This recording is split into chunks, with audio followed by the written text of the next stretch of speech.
ఉగాది అంటే అందరికీ గుర్తుకు వచ్చేది తెలుగు వారి పండుగ. తెలుగు సంవత్సరం ఈ రోజు నుంచే ప్రారంభమవుతుంది. కాబట్టి ఇది తెలుగువారి పండుగ గుర్తింపు తెచ్చుకుంది. చైత్ర శుద్ధ పాడ్యమి నాడు వచ్చే ఈ పర్విదినానికి ఎంతో ప్రాముఖ్యత ఉంది.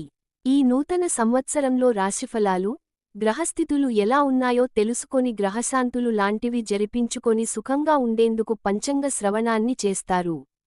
మరికొన్ని రోజుల్లో శార్వారి నామ సంవత్సరానికి ముగింపు పలికి, ప్లవ నామ సంవత్సరానికి స్వాగతం పలకనున్న నేపథ్యంలో ఉగాది విశిష్టత, చరిత్ర గురించి ఇప్పుడు తెలుసుకుందాం. చైత్ర మాసం శుక్లపక్షం పాడ్యమి రోజున ఆ విధాత ఈ జగత్తును సృష్టించాడని నమ్ముతారు.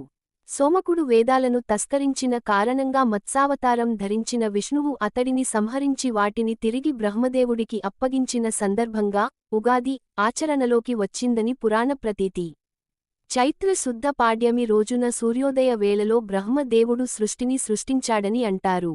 అంటే కాలగణాన్ని గ్రహ, నక్షత్ర, ఋతు, మాస వర్షాదికులను బ్రహ్మదేవుడు ఆ రోజు వర్తింపజేస్తాడని నమ్మకం. అంతేకాకుండా వసంత ఋతువు కూడా ఈ రోజు నుంచే ప్రారంభమవుతుంది. అందుకే నూతన జీవితానికి నాందిగా ఉగాది పండుగను జరుపుకుంటారు. శాలివాహనుడు పట్టాభిషక్తుడైన ఈ రోజు ప్రాశస్త్యంలోకి వచ్చిందని మరో గాథ ఉంది. ఉగాది, యుగాది అనే రెండు పదాలు వాడుకలో ఉన్నాయి. ఉగ అంటే నక్షత్ర గమనం. నక్షత్ర గమనానికి ఆది ఉగాది అంటే సృష్టి ఆరంభమైన దినమే ఉగాది. యుగం అనగా ద్వయం లేదా జంట అని అర్థం.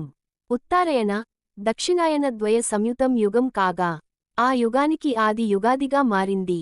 ఉగాది శబ్దానికి ప్రతిరూపంగా ఉగాదిగా రూపొందింది.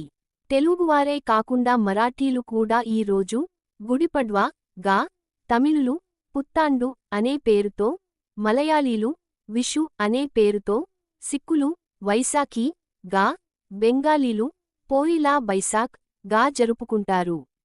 ఉగాది రోజు ముఖ్యమైన వంటకం ఉగాది పచ్చడి. షడ్రుచుల సమ్మేళనంగా చేసే ఈ పచ్చడి జీవితంలో జరిగే వివిధ అనుభవాలను సూచిస్తుంది. జీవితంలో అన్ని భావనలను చెప్పే భావం ఇందులో ఇమిడి ఉంది. పచ్చడి ఒక్కొక్క పదార్థం ఒక్కో భావానికి, అనుభవానికి ప్రతీక. బెల్లం, తీపి ఆనందానికి ప్రతీక. ఉప్పు, జీవితంలో ఉత్సాహం, రుచికి సంకేతం. వేప పువ్వు, చేదు, బాధ కలిగించే అనుభవాలు. చింతపండు, పులుపు, నేర్పుగా వ్యవహరించాల్సిన పరిస్థితులు. పచ్చి మామిడి ముక్కలు, వగరు, కొత్త సవాళ్లు. కారం, సహనం కోల్పోయేటట్లు చేసే పరిస్థితులు. ఈ వీడియో మీకు నచ్చినట్లయితే లైక్ చేసి షేర్ చేసి కామెంట్ చేయగలరు. జై శ్రీరామ్.